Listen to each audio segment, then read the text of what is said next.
Alam niyo guys, di ko talaga inaasahan na mangyayari to sa akin. Kasi nga, urada mismo pinababa ako. Di ko talaga to inaasahan.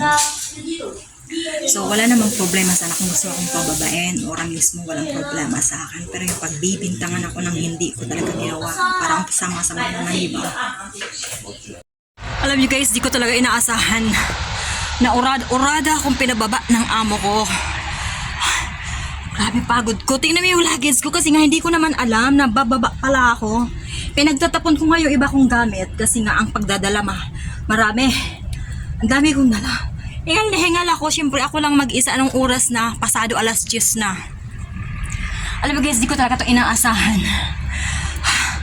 Ganun ang mga amo dito sa Hong Kong.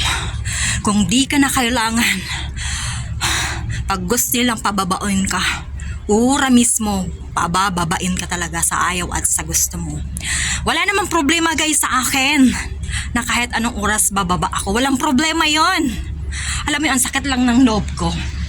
Kasi nga naman, di ko talaga to ina-expect at talagang hindi ko talaga to inaasahan. Yung pagbibindangan ka. Alam mo, masakit sa loob na yung pagbibintangan ka sa isang gawain na di mo ginawa sa tanang buhay mo. Yun ay ang magnakaw. Alam nyo guys, sabi niya, tatawag ako ng pulis kasi nawalan kaming mag-asawa ng tig 5,000 HKD. Alam niyo guys, sa tanang buhay ko, hindi pa ako nakakuha ng pirang hindi akin. Sakit ng loob ko. Wala namang problema kung bababa naman ako. Madali naman akong kausap. Ang sakit ng loob ko lang ng pagbibintangan ko. Ganun kalupit guys ang amo dito sa Hong Kong. Ganun talaga, pero wala na akong masabi kasi binayaran ako. Yes, binayaran ako. Walang problema sa bayad. Kasi nagpirmahan kami, pero ang sakit ng loob ko kasi yung pagbintangan kang kumuha ka ng perang hindi sa'yo. Sabi ko naman, walang problema. Tumawag ka ng pulis at kakausapin ko. Malinis ang konsensya ko at wala akong kinuka kahit na isang sentimo. Ultimo pagkain guys, hindi ako nangingialam sa pagkain nila. Bumibili, nakikita nyo naman sa mga vlog ko, bumibili ako lagi ng pagkain. Wala, parang, pero mas na nga rin ako kahit paano. Sa ngayon, maghahantay ako ng taxi. Ang lupit.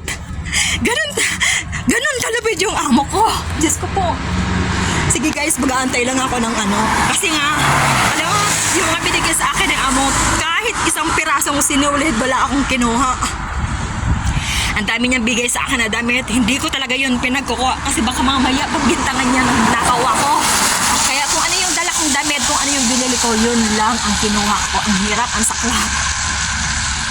Ganon kasaklap talaga, ganon.